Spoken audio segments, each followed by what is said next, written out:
5.OA.1. Now, operations in algebraic thinking.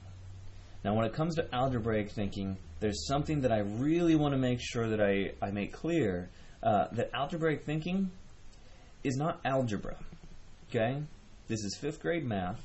We're just introducing some way of thinking that's going to prepare students for algebra when they eventually get to it. Now, this first standard is one of 3 5th grade algebraic thinking standards. This one uses parentheses, brackets, or braces. Now, parentheses, students are familiar with. Brackets, those might be new to students. And braces also may not have specifically, with intention, been used by students, especially in math. And what they're going to wonder is, how are they different? They're going to want to categorize these. And what you're going to need to explain to them is that there's often, you'll often see parentheses inside of brackets, and you might not see brackets inside of parentheses, because ultimately they all do the same thing. They all organize numbers in expressions so that you want to make sure that these digits and numbers inside this parentheses is done before anything outside of the parentheses. So that gets to something that a lot of students may have heard of in the past, before 5th grade, Pemdas, parentheses, exponents, multiplication, division, addition, and subtraction. And what I want to make sure I go review real quick is the multiplication and division, that is not the specific order that must be completed. Multiplication and division can be division or multiplication. The same thing with addition and subtraction. You can look at it as subtraction before addition. Once you work through all the parentheses, once you work through the exponents, once you work through all of the multiplication and division parts of the expression from left to right, then you look at the addition and subtraction, or subtraction and addition, from left to right. So that's what I want to make sure that I review very quickly.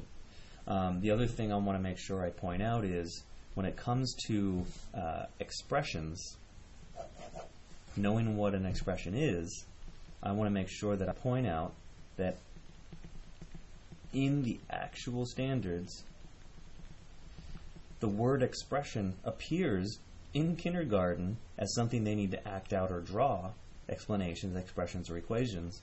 But that word expression doesn't appear in any grade level, again, until 5th grade, when they have to use parentheses, brackets, and braces to evaluate expressions.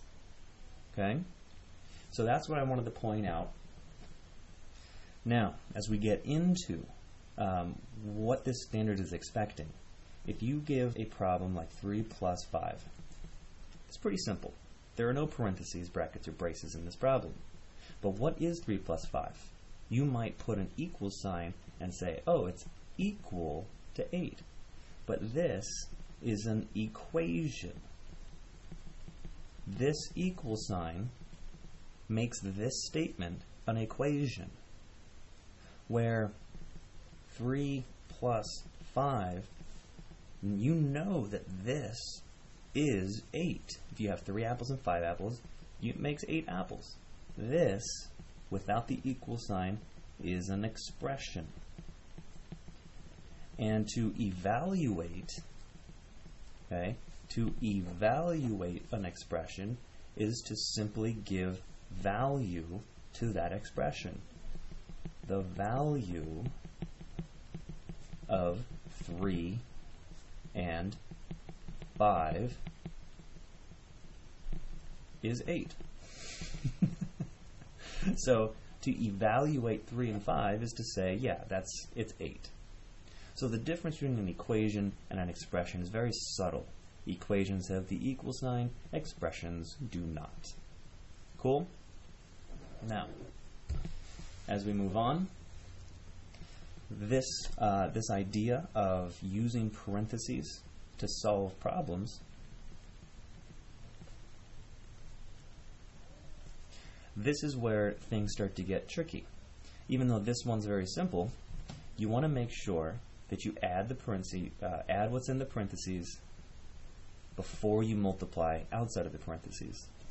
That's different than if you were to see this problem.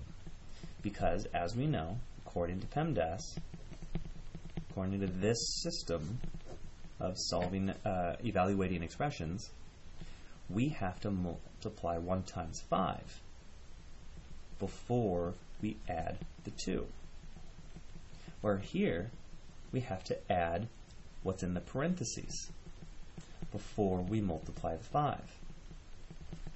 So you can see how we'll get a completely different answer depending on the order of the operations that we use. The order of the operations, plus, minus, multiplication, division, the order of the operations that we use must have us solving or evaluating what's in parentheses or brackets before we do anything else. That's what the standard is literally expecting.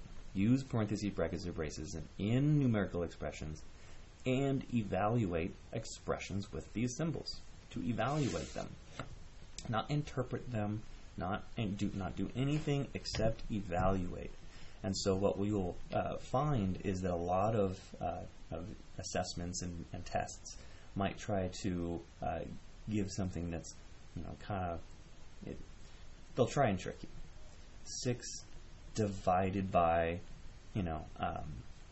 3 plus 3 minus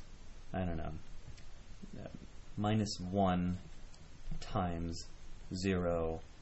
All of these types of silly expressions, as long as you know, or 1 squared, they'll start adding weird things.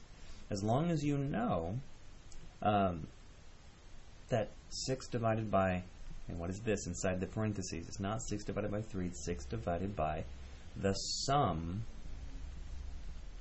of 3 and 3. So 6 divided by 6 is 1. Okay? So now we can subtract whatever 1 squared times 0 is. 1 squared is an exponent. That comes next. Parentheses, then exponent. 1 squared, 1 times 1, is just 1. So it's like not having that exponent at all. 1 minus 1 is 0. And 0 times 0 is 0. So this long expression is really just saying 0. That's all. And that is 5.OA.1.